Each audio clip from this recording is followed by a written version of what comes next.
Good evening. I'm Sergeant Josh Cater with the Jacksonville Sheriff's Office Homicide Unit. Just before 5 o'clock this afternoon, officers responded to a person shot in the 7200 block of Arlington Expressway. When they arrived on scene, they located an adult black male in his mid-20s suffering from at least one gunshot wound in the parking lot. Jacksonville Fire and Rescue was requested, responded, and pronounced the individual deceased on scene. During patrol's preliminary investigation, they learned that the suspect, a Hispanic female in her mid-20s, was still on scene. She was currently detained and will be currently being transported down to the Police Memorial Building for an interview. At this time, due to this being a death investigation, the Jacksonville Sheriff's Office Homicide Unit, Crime Scene Unit, and our partners with the State Attorney's Office are currently on scene conducting this investigation. What we have to this point is some sort of domestic altercation occurred inside a residence.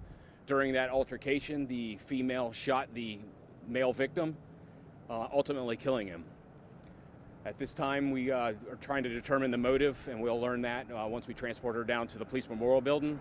At this time, it is unknown what charges, if any, that will be brought against her.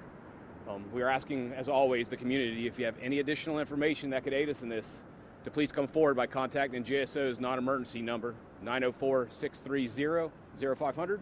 Or, as always, if you wish to remain anonymous, you can go through Crime Stoppers at 1-866-845-TIPS. With that, I'll take a couple questions. Were there any witnesses inside the house besides the two individuals? There was one child of tender years. We're unable to speak to that child due to the fact of his age. Is it a boy? I'm unknown at this time. There was a couple additional witnesses outside, but like I said, were not inside the house to observe anything that occurred. And no one else got hurt during this altercation? No, ma'am. Including the child. There was no injuries to the child. And what is going to happen to that child now? Right now, the child is with a family member that is currently in Jacksonville.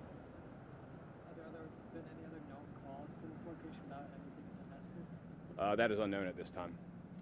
Has there been a history of domestic issues at this place? I know it's still an investigation. Like I said, it's still early for us. That'll be something that we will look into once we get downtown and start talking to her and try to figure out what the motive was. Do you have an idea on the weapon? It is a handgun. That it? All right, y'all have a wonderful night. Thank you.